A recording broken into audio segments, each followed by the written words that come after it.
Hello குட்டீஸ், இது கதை நேரம். சேனலை சப்ஸ்கிரைப் பண்ணுங்க, கதையை தொடர்ந்து பாருங்க. ஒரு அழகான கிராமத்தில் 2 பூனை நண்பர்கள் மகிழ்ச்சியுடன் வசித்து வந்தனர். அவைகள் எப்போதும் மகிழ்ச்சியாக விளையாடும். 2 பூனைகளும் ஒரு நாள் வீட்டிலிருந்து ரொட்டியை திருடி கொண்டு வந்துவிட்டனர். 2 பூனைகளுக்கும் ரொட்டியை பங்கு பிரிக்க தெரியவில்லை.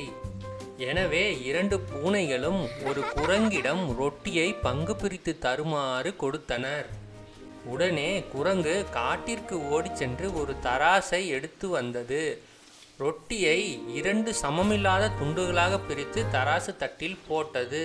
தராசில் கீழ்ப்பக்கம் இருந்த பெரிய ரொட்டி துண்டை எடுத்து குரங்கு ஒரு கடி கடித்துவிட்டு மீண்டும் தட்டில் வைத்தது. இதனால் மறுபுறம் கீழே வந்தது. எனவே மீண்டும் கீழே உள்ள தட்டிலிருந்து பெரிய துண்டை எடுத்து கடித்துவிட்டு தராசில் வைத்தது. இப்படியாக படிப்படியாக ஒவ்வொரு ரொட்டி துண்டுகளையும் எடுத்து எடுத்து கடித்துவிட்டு மீண்டும் மீண்டும் தராசு தட்டில் வைத்தது.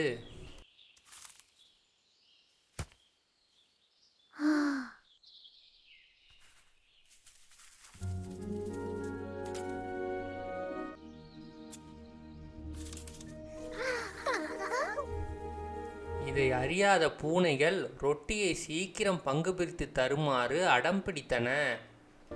இதை கண்டுகொள்ளாத வஞ்சக குரங்கு படிப்படியாக ரொட்டி துண்டுகளை தின்று காலி செய்தது. முழு ரொட்டி துண்டுகளையும் குரங்கு தின்ற பின்புதான் பூனைகள் தாங்கள் ஏமாற்றப்பட்டதை உணர்ந்தனர்.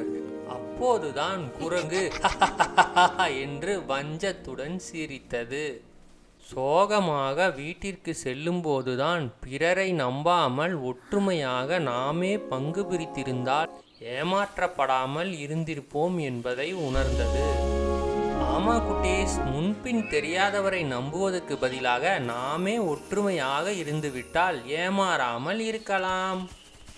இது போன்ற நல்ல வீடியோக்களை பார்க்க சேனலை சப்ஸ்கிரைப் செய்யுங்கள்.